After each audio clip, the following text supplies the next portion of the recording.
오늘 말씀의 제목은 동행이라는 주제를 가지고 계속 나아가는데 서로 닮음. 그 중에 이제 오늘 본문의 말씀은 그리스도의 편지라라는 제목입니다.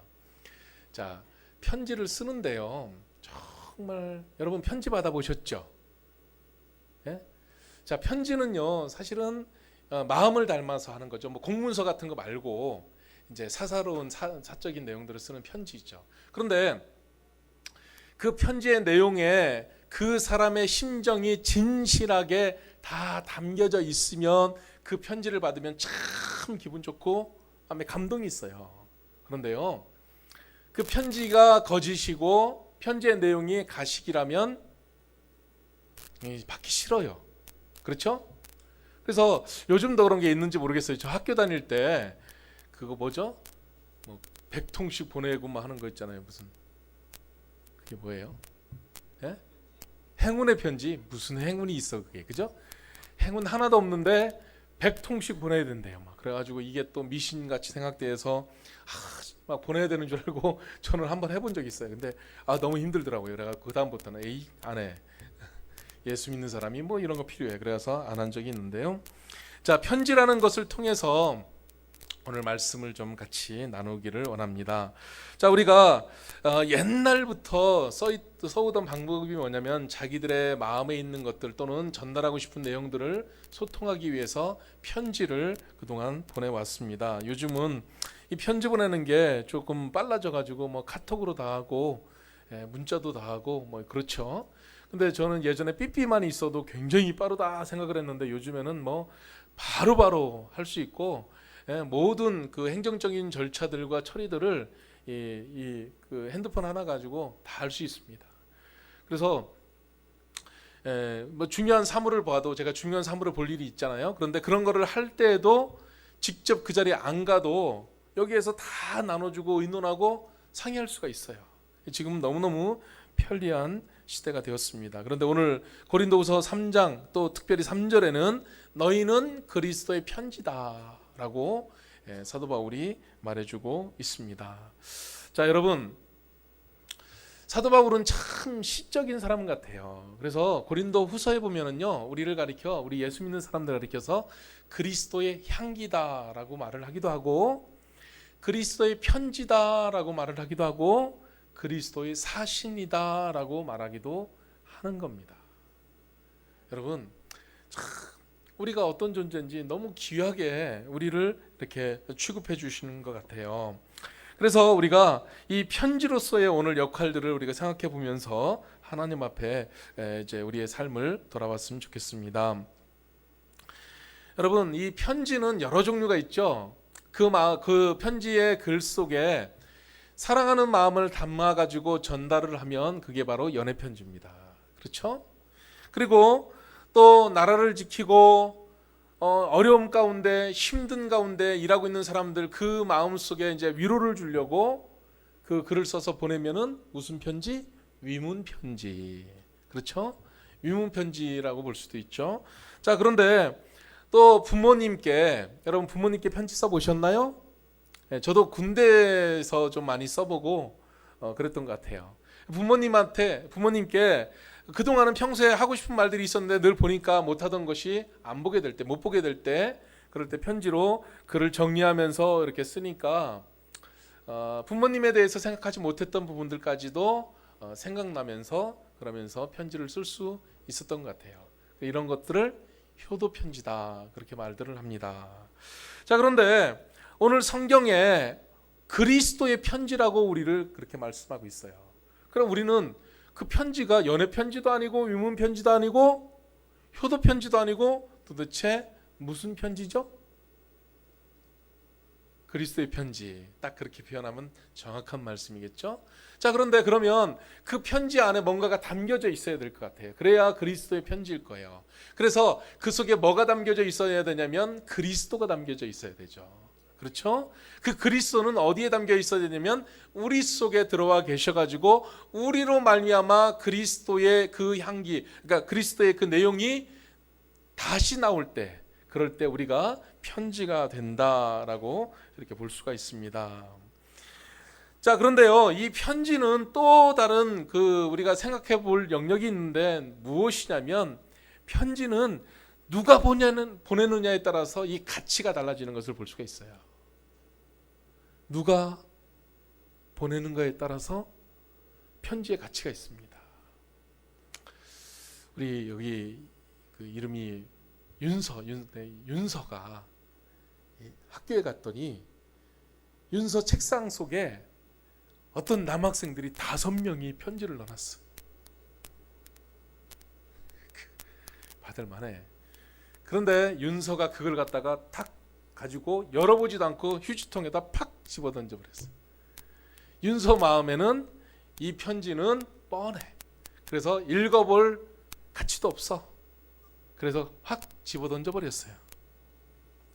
자, 윤서의 마음에는 그런 가치 별거 아니다. 괜히 이거 읽어봐야 내가 더 속상하기만 하고 마음 속 시끄러울 수밖에 없으니까 아예 안 읽겠다. 그래서 던져버릴 수도 있어요. 그런데 중요한 분에게 온 편지가 있으면 그것을 우리는 꼭 읽어봐야 되겠죠. 누가 편지를 보냈느냐, 이게 참 중요한데, 우리는 그리스도에게서 우리에게로 보내주신 그 편지, 그래서 우리 속에 하나님의 사랑과 역사가 담겨져 있는 편지다, 그렇게 말하고 있는 것입니다. 그래서 하나님께서 우리에게 직접적으로 이제 우리가 표현을 해본다면 2가지 편지를 보내줬어요. 첫 번째는 뭐냐면 예수 그리스도를 이 땅에 보내주셨어요. 그리고 예수 그리스도의 생애, 예수 그리스도의 말씀, 예수 그리스도의 가르침, 이런 것들이 하나님께서 우리에게 주신 편지의 내용이에요. 예수 그리스도 자체, 그분이, 그게 편지의 내용이에요. 두 번째는 바로 이 성경책이 하나님께서 우리에게 주시는 편지 내용이라는 것입니다. 크게 보면 예수 그리스도가 우리에게 하나님께서 보내주신 편지고, 두 번째로 이 성경 말씀이 하나님께서 우리에게 보내주신 편지다, 그렇게 볼 수가 있다는 겁니다. 그런데 예수 그리스도와 성경은 같아요. 그래서 예수 그리스도를 우리가 살펴봐도 보이는 게 있고, 성경을 우리가 열심히 읽어도 보이는 게 있다는 것입니다. 지난주 우리 목장에 어디 있어요?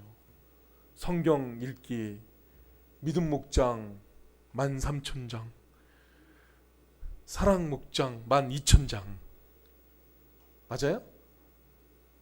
보고가 그래요. 박성임 집사님 맞죠? 아니에요? 1200장이에요? 아이고, 그렇게 써 있어가지고 제가 놀래가지고. 그리고 1200장도 맞아요. 많아요. 8식구가, 목장 식구들 8식구가 1200장 읽었으니까 많이 읽었죠. 1300장 읽었고. 여러분들 도전 받으시기 바랍니다. 성경을 읽으면 성경 속에서 보이는 게 있어요. 그게 뭐냐면, 우리가 오늘은 뭐 이 내용의 핵심이 아니니까 그냥 간단하게 말할게요. 사랑이 보여야 돼요. 정말 하나님께서 우리를 사랑하셨다는 그 사랑이 가슴 깊이 보여지고 깨달아져야 되는 거예요. 아멘. 네. 그리고 그 성경 속에서 우리가 또 성경을 읽으면 읽을수록, 예수 그리스도를 보면 볼수록 우리가 더 많이 깨닫고 발견할 수 있는 것은 뭐냐면 순종이라는 거예요. 자, 따라하겠습니다. 순종은 아무나 하나. 네, 순종은 아무나 하는 게 아니에요. 순종은 예수님을 안 사람만이 순종할 수 있고, 성경 말씀을 깨달은 사람만이 순종할 수 있습니다. 아니에요.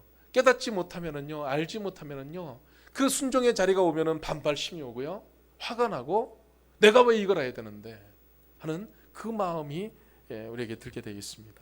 자, 그 다음에 성경을 읽다 보면은 우리가 예수님을 보고 성경을 보다 보면은 확실히 그 속에서 알게 되는 것이 있는데, 그게 뭐냐면은 생명이라는 거예요. 생명이 있어요. 여러분, 우리가 믿음으로 하나님 앞에 예수 그리스도를 알면 알수록 더더욱 큰 생명력이 우리 속에 쑥 들어오는 것을 볼 수 있습니다. 아멘.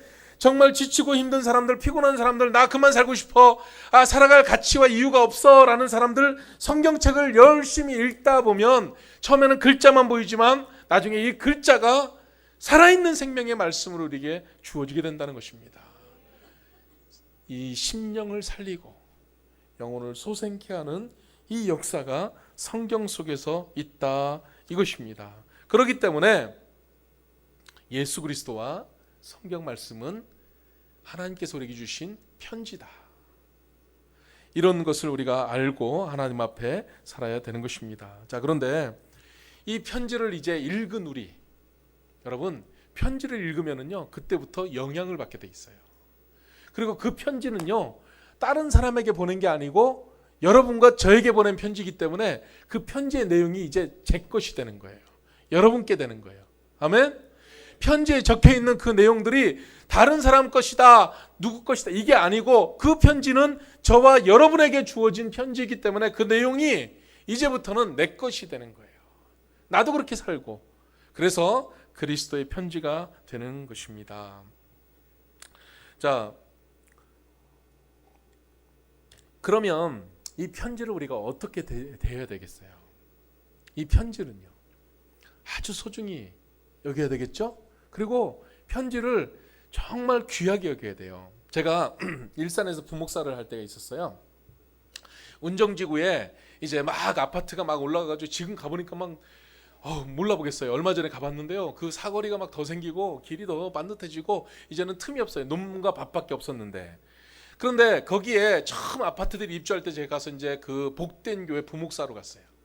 가가지고 이제 그 전도와 또 교회 여러 가지 운영을 이제 책임 맡은 부목사로서 하는데 얼마나 많은 아파트들로 사람들이 오는지 전도하는데요. 막 정말 신이 났어요. 예. 그래가지고 근데 아파트 입주를 하면은요 엘리베이터에 이 전단지, 요즘에는 전단지도 이렇게 체계를 잡았더라고요. 그래서 신고를 다 해야 되고 값을 내고 붙이잖아요. 그런데 옛날에는 그런 게 어디 있어요? 틈만 남 갖다 붙이면 되는 거예요. 그리고 남의 거 뜯어내고 거기다 붙이고 막 이래가지고요.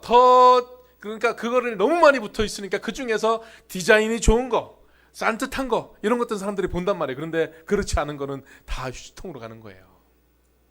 그래가지고 제가 그 사람들에게 예수님에 대해서 소개하고 싶고 전도의 편지를 보내야 되겠는데 이거를 어떻게 할 것인가?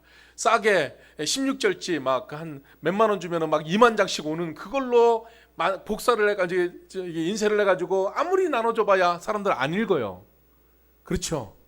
그래서 제가 어떻게 했냐면 목사님, 저를 부르신 목사님이 저한테는 권한을 주신다고 그랬어요. 그래갖고 제가 이제 그랬어요.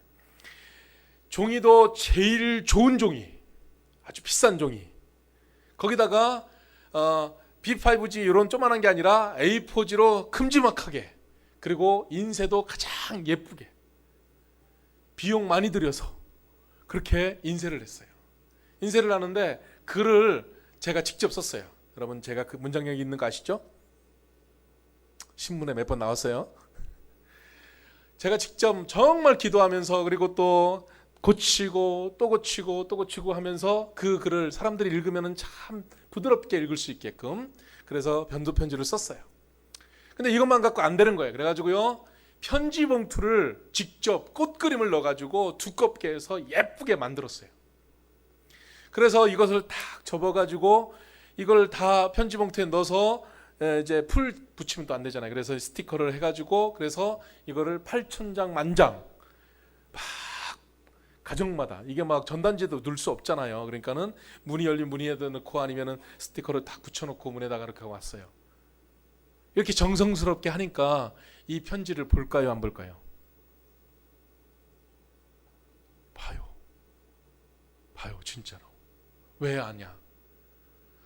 성도들이 예배하러 많이 와요. 주일날 되면은 어떤 교회는 정말 크게 지었는데도 거기보다는 우리가 더 많이 오는 것 같아요. 너무 많이 와서 막 비디오를 찍었어요. 그런데 그 사람들의 말이 편지 보고 왔어요. 편지 보고 왔어요. 다음 편지 언제예요? 네, 진짜예요. 여러분들이 안 믿겠다면 제 서재에 있습니다. 편지. 그래서 그 편지를 이렇게 만들어서 제가 보냈던 적이 있는데요. 여러분 편지는요 그렇게 정성이 들어가고 그 내용이 정말 귀한 내용이 들어있다면요 사람들 편지 받아보고 좋아해요. 그렇죠? 네. 뭐 교회 오라는 얘기 세상 사람들 말은 뻔한 얘기예요. 그래요.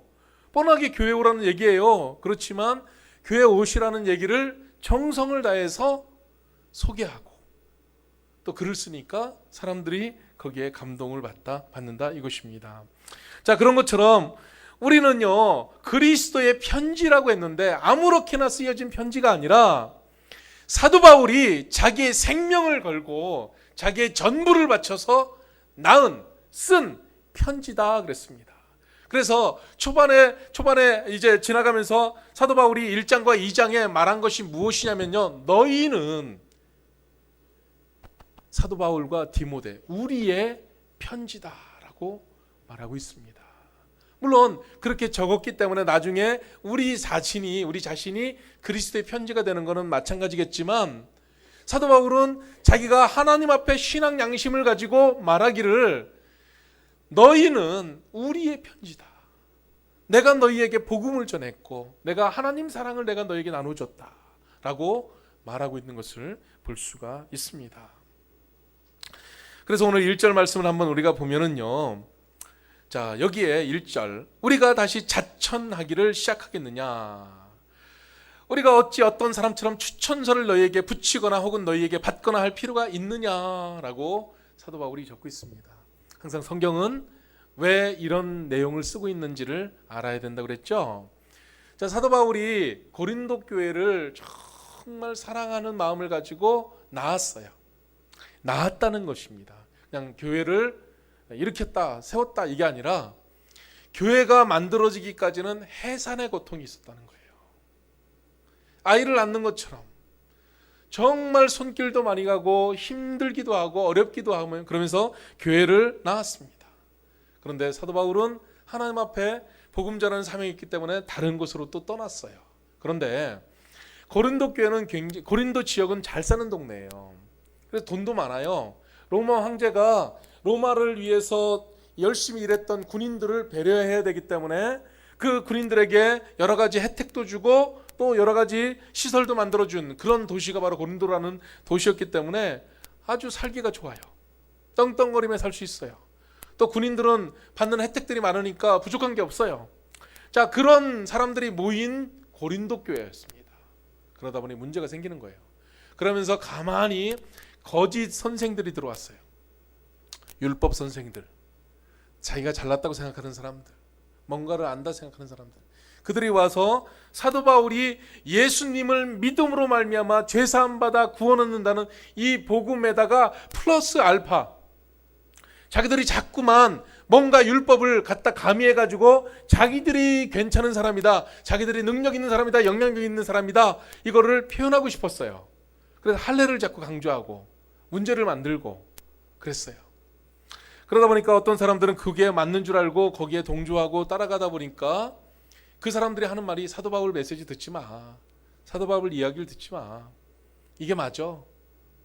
그러면서 복음을 조금씩 변질시키기 시작했어요. 이제 이런 문제들이 생기기 시작했습니다. 그러면서 이 거짓 교사들, 이 거짓 율법의 교사들이 하는 말이 사도 바울은 사도가 아니야. 바울은 예수님 만난 적이 없어. 그렇기 때문에 사도가 아니야. 그러니까 사도도 아닌데 그 사람 말 듣지 마. 그리고 이제부터는 내가 하는 말을 들어. 하는 이런 이제 일들이 일어나기 시작했습니다. 그래서 사도 바울은 우리가 다시 자천하기를 시작하겠느냐라는 말을 여기서 쓰고 있는 것입니다. 무슨 말이냐면 사도 바울은 나는 그리스도의 사도다라는 확신을 가지고 있습니다. 아멘. 그런데 이 그리스도의 사신이라는 확신을 다시 쓰고 싶지 않다는 거예요. 이건 너무나 분명하기 때문에. 그래서 우리가 어떤 사람처럼 추천서라는 것은 어떤 영향력 있는 사람으로부터 내가 증명되지 않으니까 그 베드로한테 부탁해가지고 야 베드로야 나 사도 맞지? 이렇게 추천받지 않겠다는 거예요. 유다야 나 사도 맞지? 하고 유다에게 가서 추천서 받아가지고 고린도 교회에다 제출하지를 않겠다는 거예요. 왜?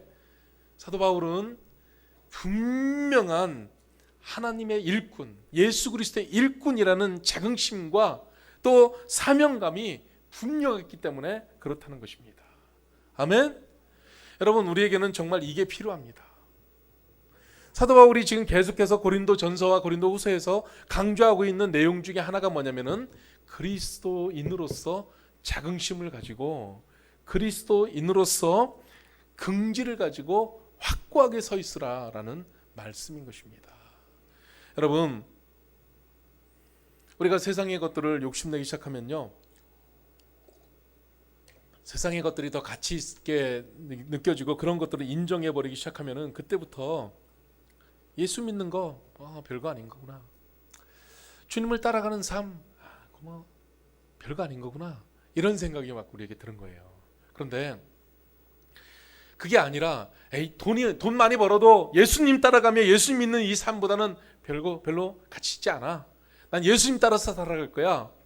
예수로 나는 풍족하게 살아갈 거야. 이렇게 결심을 하고 이 믿음을 지키면서 살아가는 사람에게는요, 자긍심이 있습니다. 그리고 긍지가 있게 되는 것을 볼 수가 있습니다. 그렇기 때문에 사도 바울은 다른 어떤 사람에게 추천서를 받아가지고 너한테 붙이지 않겠다는 거예요. 여러분, 사도 바울은요, 솔직히 말하면 좀 못생겼다고 합니다.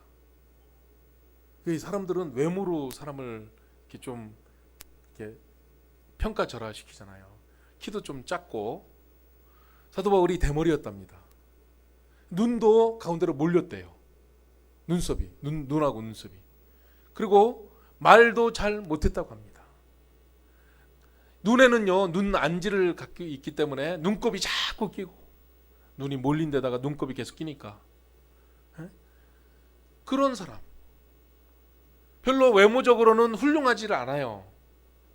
그러니까 사람들이 그 사람을 비아냥거리려고 했었다는 것입니다. 자, 그렇지만은 사도 바울은 자기의 외모에 근거하지 않고 예수 그리스도께 받은 사명, 예수 그리스도 앞에 자기가 누구인가, 이 같은 분명한 사명의식이 있었기 때문에 그는 전혀 여기에서 뒤로 물러서지 않고 하나님 앞에 바로 서는 것을 볼 수가 있다는 것입니다. 여러분, 우리가 어떤 일을 하든지 간에 정말 하나님 앞에 인정받는 것이 참 중요합니다. 내가 하는 이 일이 하나님께서 나에게 맡겨주신 일이라는 확신이 없으면 하다가 힘들어지면 휙 던져버려요. 어떤 일이고 정말 하나님께서 나에게 위임해 주신 이 사명이라는 의식이 없으면 조금 가다가 힘들면 휙 던져버립니다. 여러분들은 인생 살면서 어려운 일을 얼마나 부딪혀 보셨어요? 근데 그런 일들이 하나님 앞에서 여러분의 사명, 하나님 앞에서 여러분의 직분을 꺾어버리는 그런 일이 되어서는 안 되겠습니다. 그래서 우리는 주님 앞에 정말 이 직분을 소중히 여겨서, 가치 있게 여겨서 자긍심을 가지고 하나님 앞에 지어져가는 역사가 있어야 되겠다는 것입니다. 자, 2절 말씀 같이 읽어보겠습니다. 그러면서 너희는 우리의 편지다 라고 그랬습니다. 자, 3절에서는 그리스도의 편지다 라고 했는데 그 전에 2절에는요, 너희는 우리의 편지다 라는 것입니다. 참 이 말이 참 두려운 말이에요. 학적으로 보면 어떻게 너희 편지냐 이렇게 할 수도 있겠죠. 그렇지만은 사도 바울은 심정적으로요, 그 고린도 교인들을 사랑하는 마음, 고린도 교회를 향해서 갖고 있는 그 심정, 이것을 따라서 너희는 우리의 편지다라는 것입니다. 여러분, 저는 목사로서 우리 교회의 이 모습은 제 모습이다 생각을 할 때가 많아요. 뭐든지 제 책임이다. 저는 정말 가슴 아픈 일이 많아요. 제가 부족해서, 제가 조금만 더 괜찮았으면, 제가 조금만 더 열심을 냈으면 얼마나 좋을까, 그런 생각할 때가 너무나 많습니다. 자, 여러분, 자녀들을 한번 생각해 보시기 바랍니다. 여러분의 자녀가 있는데요, 여러분의 자녀가 어디에 가서 예의가 없고 함부로 말을 하고 하면은요, 그게 누구 탓이죠? 부모 탓이 돼버리는 거예요.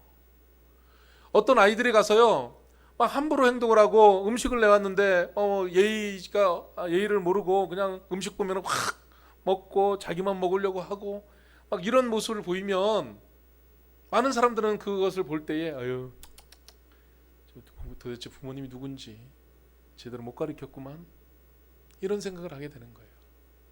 자, 그런 것처럼 사도 바울은 너희는 우리의 편지다 그랬어요. 사실 고린도 교회 교인들 문제 많았거든요. 고린도 교회에 엄청난 문제들이 계속 일어났거든요. 그런데 사도 바울은 그 교인들을 자기가 나은 사람이라고 말하고 있습니다. 여러분, 얼마나 사도 바울이 지금 힘든지 아세요? 고린도후서 1장 2장에 보면은요, 무슨 내용이 나오냐면, 내가 고린도 교회를 가려고 했는데 못 오게 하는 거예요. 사도 바울이 고린도 교회를 이제 세웠는데 그 교회에 문제가 있어서 그 교회의 문제를 해결하려고 사도 바울이 그 교회를 가려고 했습니다. 그랬더니 거짓 교사들이 뒤에서 사주를 해가지고 이제 사도 바울을 못 오게 하는 거예요. 그래서 사도 바울이 갈 수 있는 권한이 있습니다. 가도 돼요. 그래서 가려고 합니다. 가려고 하다가 사도 바울이 마음을 고쳐먹어요. 내가 안 가겠다. 내가 안 가겠다. 그거는 사도 바울이 책임을 회피하고 사명 앞에서 굴복하는 게 아니라 그 고린도 교인들을 더 사랑하기 때문에, 사도 바울이 가면 고린도 교인들이 부딪히기 때문에, 고린도 교인들이 더 많이 아프기 때문에, 그래서 우회적인 다른 방법들을 제시하고 사도 바울이 가지 않는 것을 볼 수가 있습니다. 여러분, 정말 바울의 심정을 가지고 우리는 하나님 앞에 살아야 될 필요성이 있다, 이것입니다. 그래서 너희는 우리의 편지라, 사도 바울은 그 기대감을 가지고 있는 거예요. 그렇기 때문에 고린도 교회 성도들이 분명히 지금은 문제가 있지만 일어서서 그리스도의 편지가 되어서 하나님의 역사를 이뤄갈 것이라는 확신이 있었던 것입니다. 아멘. 그래서 사도 바울은 이 고린도 후서를 또 쓰고 있는 거예요.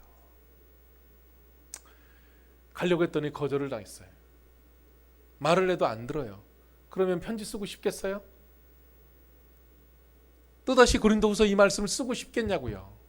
그런데 사도 바울은 그리스도의 심정으로 가진 사랑과 가진 마음을 다 녹여서 다시 한번 이 그리스도의 이 편지를 쓰고 있는 거예요. 그래서 이 편지가 우리 마음에 쓰고, 무사람들이 읽는 바라 3절에 뭐라고 돼 있죠? 먹으로 쓴 게 아니라는 거예요. 네? 살아계신 하나님의 영으로 썼고, 그래서 이것은 절대로 지워질 수가 없기 때문에 돌판에 쓰는 것 같은 것이다. 그 돌판보다 더 강한 마음판에 이 글을 쓰고 있는 것이다 라는 것을 사도 바울이 3절에 표현하고 있는 것입니다. 여러분, 이 편지를 받을 때 고린도 교인들이 이 3절, 2절, 1절, 2절, 3절 글을 읽고 그 자리에 주저앉아서 펑펑 울었을 것 같아요. 막 울었을 것 같아요. 아, 바울이, 사도 바울이 이랬을, 이런 마음을 가지고. 여러분,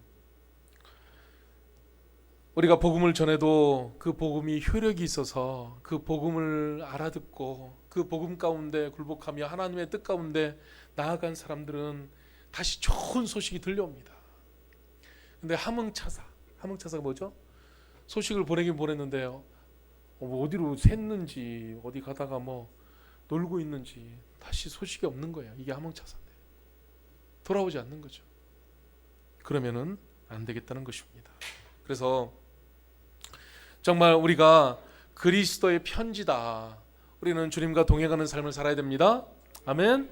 자, 같이 동행하게 되면은 닮는다고 그러죠? 예? 서로 닮아요. 서로 닮는 거예요. 오늘 제목이 뭐죠? 서로 닮음이에요. 서로 닮으면 우리가 그리스도의 편지가 될 수 있습니다. 그리스도와 동행하다 보면 우리 속에는 하나님의 메시지가 들어있고 하나님의 심정이 들어있고 하나님의 역사를 나누는 그런 사람이 될 수가 있다는 것입니다. 자, 이것을 좀 비유로 말을 한다면요, 여러분에게 주어지는 자녀들은 여러분의 편지인 것을 믿으시기 바랍니다. 아멘. 목자들은요, 목장 식구들이 여러분의 편지인 것을 믿으시기 바랍니다. 목자가 확실하게 하고 맺고 끊는 걸 똑바로 하면 목장 식구들이 딱 할 때는 하고 딱 믿음으로 서요. 그런데 맨날 놀러 다니려고 하고 맨날 커피숍에서 모이자고 하고 오늘은 예배하지 말자, 기분이 그래, 오늘은 나누어 그냥 얘기나 하자, 이렇게 해버리면은요 그 목장은 잘 안 돼요. 그러니까 그 모습 그대로가 나타나게 되어 있다는 것입니다. 아멘. 그래서 우리가 그런 모습으로 살아야 되겠습니다. 4절 말씀 봐주시기 바랍니다. 같이 읽겠습니다. 5절까지. 우리가 그리스도로 말미암아 하나님을 향하여 이 같은 확신이 있으니 우리가 무슨 일이든지 난 것 같이 스스로 만족할 것이 아니니 우리의 만족은 오직 하나님으로부터 나느니라. 아멘. 여기 저는 여러분 이 4절 말씀을 다시 한번 좀 봐주시면 좋겠는데요.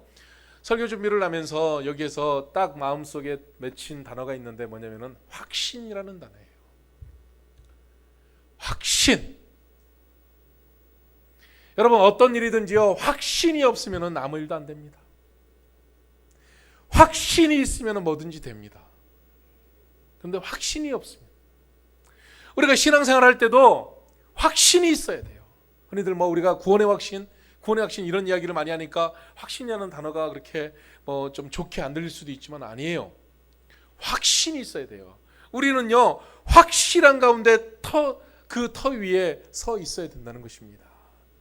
그래서 사도 바울은 지금 확신하고 있어요. 그리스도로 말미암아 하나님을 향하여 확신이 있다는 겁니다. 어떤 확신이냐? 5절에 말씀하고 있습니다. 5절에 우리가 무슨 일이든지 우리에게서 난 것 같이 스스로 만족할 것이 아니니 우리의 만족은 오직 하나님으로부터 나느니라. 그래서 하나님으로부터 우리 성도들, 고린도 교회 성도들이 확실하게 서 있을 것이라는 그 확신을 가지고 있다는 것입니다. 여러분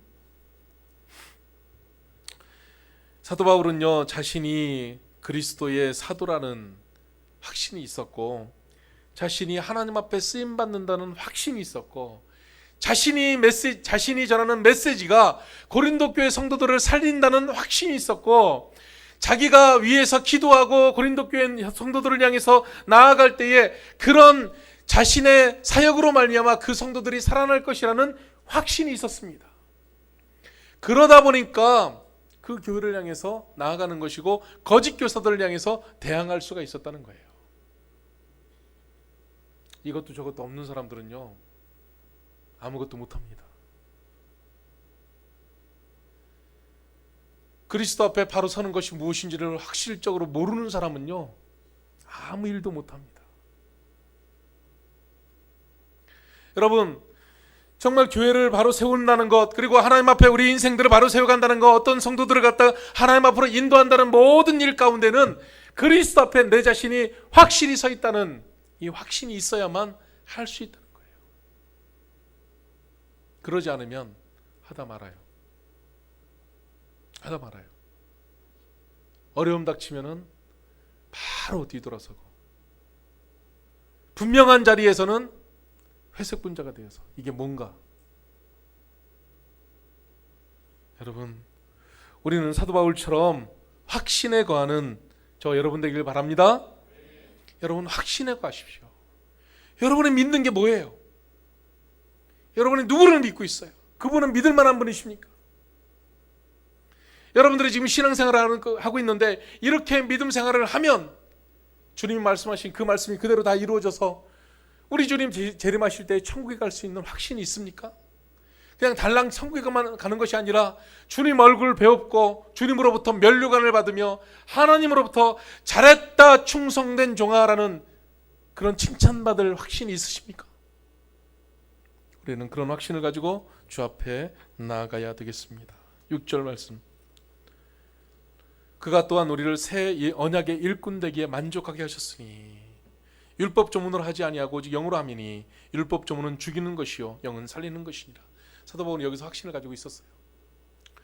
어떻게 보면요 지금 율법 조문을 가지고 와서 사람들을 갖다 꽉 붙잡아 가지고 끌고 가려고 하는 사람들, 이 사람들은요 자기 사람 만들려고 하는 거거든요. 자기가 고린도 교회에서 영향력이 있고 싶은 유대인들이었어요. 율법 교사들이었어요. 그런데 사도 바울은 자기도 예전에는 그런 율법 조문을 붙들고 살았었어요. 그렇지만은 예수 그리스도를 만남으로 말미암아 예수 그리스도 안에 새 생명이 있고 예수 그리스도로 말미암아 자기가 거듭났다는 것을 확신하고 있었어요. 그런 사도 바울이었기 때문에 그 메시지를 고린도 교회를 향해서 전했던 것이고, 그 교인들을 살릴 수 있는 방법은 이 메시지라는 거예요. 이 확신이 있었기 때문에 절대로 물러서지 않는 거예요. 힘이 없어도, 직분적으로 지위적으로 약해져도. 아멘. 그래서 우리는요, 새 언약의 일꾼 되기를 우리도 힘써야 되겠습니다. 여러분들이 복음을 전할 때, 또 가족들에게 하나님 말씀을 전해야 될 그 순간에 이거는 전해도 되고 안 전해도 되는 거라면, 확신이 없으면 에이, 듣고 싶어 하지도 않는데 뭐하러 전해. 괜히 이 말했다가 불편해질 텐데, 괜히 내가 뭔 말을 해, 이렇게 물러서게 된다는 거예요. 그러니까 우리는요, 확신을 가지고 하나님 앞에 사시는 여러분 되시기 바랍니다. 그래서 이 뒤에 있는 11절까지 말씀이 바로 그런 내용이에요. 그런 내용을 계속해서 말하고 있습니다. 3장 전체의 내용들이 바로 그런 것인데요. 여러분, 정말 이 사도 바울이 말한 것처럼 모세가 시내산에 올라가서 하나님께 돌판을 받았습니다. 십계명을 받았어요. 그 십계명을 받아갖고 내려오니까 십계명 받는 것만으로도 하나님의 영광이 모세에게 임해가지고 모세 뒤에 후광이 쫙 비치는 거예요. 빛이 비치는 거예요. 전 대단하죠. 여러분, 율법이 대단한 겁니다. 되게 가치가 있어요. 그렇지만 모세에게 임한 이 빛은 사라지게 돼 있어요. 모세는요, 사람들은요, 그 모세 뒤에 있는 빛 보고 와, 율법이 대단하다, 저 사람 따라가면 구원 얻을 수 있다, 이런 생각을 했는데, 모세는 그게 아니라는 걸 알았기 때문에 수건으로 자기 얼굴을 가렸어요. 이 빛은 곧 사라진다는 걸 알았어요. 그런데요, 우리는요, 구약 성경과 신약 성경을 통틀어서 우리가 확신을 가지고 있는 것이 뭐냐면, 예수 그리스도의 대속의 피로 말미암아, 예수 그리스도가 십자가에 달려 죽으신 그 은혜로 말미암아 내가 죄를 지었는데 내 죄가 그분의 공로로 다 사함받고, 그렇게 용서받아서 하나님의 자녀가 되면 가장 생명력 있고 능력 있는 놀라운 역사가 우리 인생 가운데, 내 생명 가운데 들어오게 된다는 것을 우리가 알게 된다는 것입니다. 이게 복음이에요. 그래서 사도 바울은 이 복음으로 고린도 교회를 세우기를 원했던 것입니다. 우리 교회도, 우리 샘박교회도 이 복음으로 세워져 가야 되는 것입니다. 그런데요, 한 가지만 말씀드리고 이제 마치겠습니다. 이 복음의 가치를 좀 아셨으면 좋겠어요. 이 복음의 생명력은요, 그냥 이렇게 바라볼 수 있는 게 아니에요. 예수 그리스도로 주어진 이 생명력은요, 우리 인생 전체를 거기에다 드려도 아깝지 않은 것이고, 우리가 정말 방방 뜨면서 그 생명력을 소유할 수 있는 놀라운 것이라는 것을 우리가 알아야 됩니다. 거기에 깊이 들어가 보면, 그곳에 우리가 깨달아지면, 그래서 영은 살리는 것이니라. 정말 이 확신을 가지고 주의 복음 전하며 우리 샘박교회도 나아가는 은혜의 역사 있길 바랍니다.